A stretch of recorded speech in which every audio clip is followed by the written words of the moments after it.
என்ன சமையலோ என்ன சமையலோ. ஹாய் ஃப்ரெண்ட்ஸ், வெல்கம் டு அம்மா அண்ட் பாப்பா சமையல். இன்றைக்கி நம்ம பார்க்க போகிறது பனானா ஓட்ஸ் பேன் கேக் எப்படி பண்ணுறதுன்னு பார்ப்போம் வாங்க. ஃபஸ்ட்டு தேவையான இன்க்ரீடியன்ஸை சொல்கிறேன்.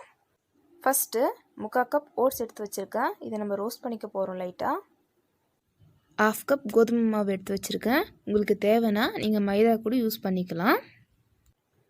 1 ஸ்பூன் கீ எடுத்து வச்சுருக்கேன். நெக்ஸ்ட்டு 1/4 ஸ்பூன் பேக்கிங் பவுடர் எடுத்து வச்சுருக்கேன். 2 பனானா எடுத்து வச்சுருக்கேன். 2 முட்டை எடுத்து வச்சுருக்கேன். Next vanilla essence. இது வந்துட்டு ஆப்ஷனல் தான், நீங்கள் தேவைப்பட்டால் யூஸ் பண்ணிக்கோங்க, இல்லாட்டி ஸ்கிப் பண்ணிடுங்க.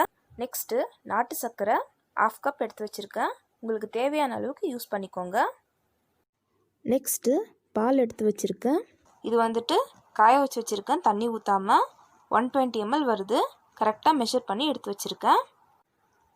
லாஸ்ட்டாக ஆயில். அவ்வளோதான் ஃப்ரெண்ட்ஸ். ஃபஸ்ட்டு பேனை வச்சாச்சு. பேன் நல்லா காஞ்ச உடனே இப்போது ஓட்ஸை போடுறேன். இதை லைட்டாக சூடு பண்ணிக்கிட்டால் போதும். ஒரு நிமிஷம் லைட்டாக வறுத்தா போதும்.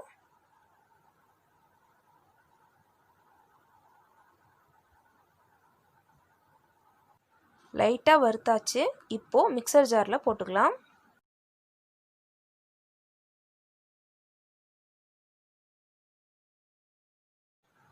எடுத்து வச்சிருக்க நாட்டு சர்க்கரையை போடுறேன். இப்போது இதை வந்துட்டு நல்லா ஃபைன் பவுடராக அரைச்சிக்கணும். பாருங்கள், இந்த மாதிரி ஃபைன் பவுடராக அரைச்சி எடுத்துக்கோங்க. இப்போது இந்த 2 பனானாவையும் உரித்து லைட்டாக மேஷ் பண்ணி எடுத்துக்கோங்க, போதும்.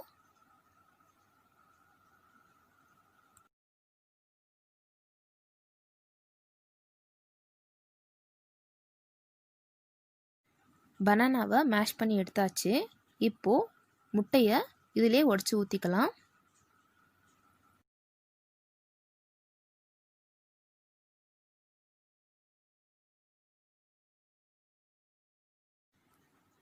இப்போது இதை பீட் பண்ணிக்க போகிறேன்.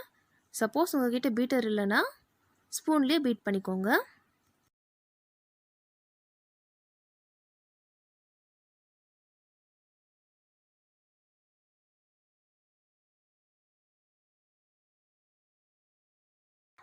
இப்படி பீட் பண்ணி எடுத்தாச்சு. இப்போது நம்ம அரைச்சி வச்ச பவுடரை மிக்ஸ் பண்ணிக்க போகிறோம். பீட் பண்ண போகிறதில்ல, கொஞ்சம் கொஞ்சமாக கலந்துக்கோங்க.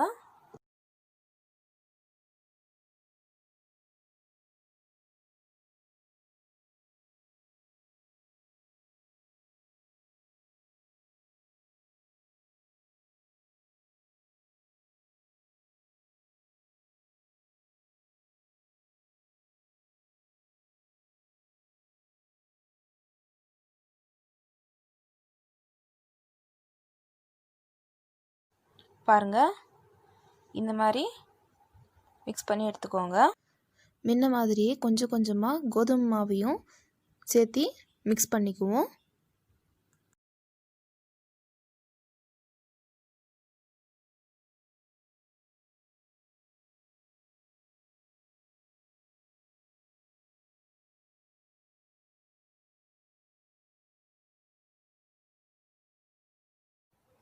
இப்போது கொஞ்சம் கொஞ்சமாக பாலை சேர்த்து மிக்ஸ் பண்ணிக்குவோம்.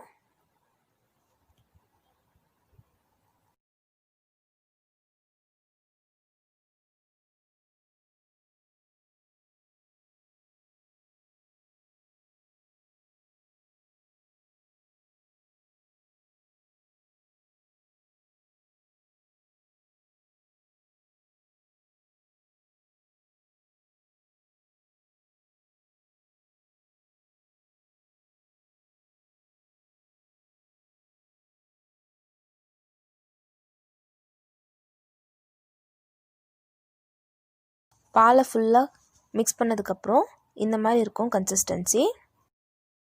இப்போது பேக்கிங் பவுடர் போடுறேன். இது வந்துட்டு ஆப்ஷனல் தான். சப்போஸ் நீங்கள் வந்து உப்பி வர வேண்டாம், நார்மலாகவே இருக்கட்டும் அப்படின்னு நினச்சிங்கன்னா விட்டுருங்க.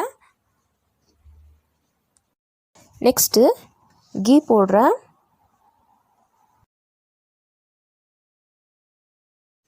இப்போது வெனிலா எசன்ஸ் போடுறேன். இது ஆப்ஷனல் தான், நீங்கள் தேவைப்பட்டால் போட்டுக்கோங்க, இல்லாட்டி ஸ்கிப் பண்ணிடுங்க. இது ஜஸ்ட்டு ஃப்ளேவருக்காக மட்டும்தான் போடுறேன். இப்போது உப்பு போடுறேன், சுகரை பேலன்ஸ் பண்ணுன்றதுக்கோசரம். நீங்கள் வேண்டான்னா ஸ்கிப் பண்ணிக்கலாம். நெக்ஸ்ட்டு 1 ஸ்பூன் ஆயில் போடுறேன். அவ்வளோதான், மிக்ஸ் பண்ணியாச்சு. இப்போது பேனை காய வச்சுட்டு ஊற்றி எடுத்துக்க வேண்டியது தான். பேனை வச்சுருக்கேன். பேன் நல்லா காஞ்ச உடனே எண்ணெய் போடுறேன். ஒரு 1/2 ஸ்பூன் அளவுக்கு போடுறேன். இப்போது இந்த எண்ணெயை ஸ்ப்ரெட் பண்ணி விடுறேன். இப்போது ரெடி பண்ணி வச்சுருக்க பேன் கேக் மிக்ஸை பேனில் ஊற்றுறேன். ரொம்ப ஸ்ப்ரெட் பண்ணாதீங்க. மீடியம் ஃப்ளேம்லேயே வேகட்டும், மூடி போட்டு விட்டுருங்க.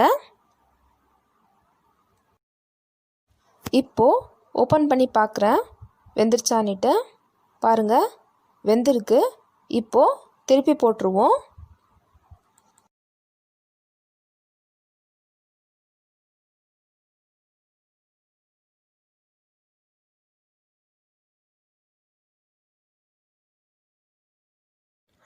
பாருங்கள் ஃப்ரெண்ட்ஸ், வெந்துருச்சு நல்லாவே.